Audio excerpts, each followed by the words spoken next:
Tai nutinka geriems žmonėms. Dievas atsakė, net stipriausi medžiai susiduria su stipriausiu vėju.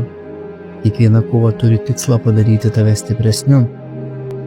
Dar kartą paklausiau, kodėl jaučiuosi toks vienišas.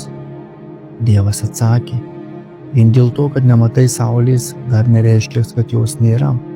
Aš visada su tavimi net tyloje.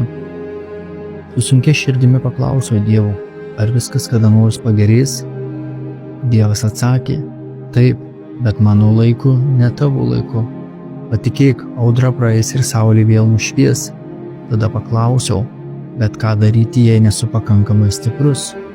Dievas atsakė, kai esi silpnas, aš esu tavo stiprybė, tau nereikia to daryti vienam.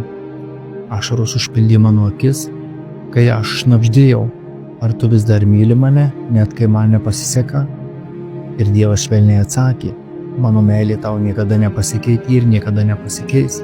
Niekas, ką tu darai, negali jos atimti. Galiausiai paklausiau, ar tu tikrai čia su manimi?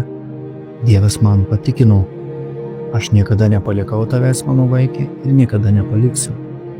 Jei ši žinutė palietė tavo širdį, pasidalink ją su draugais, tegu jie žino, kad Dievas visada su jais. Amen.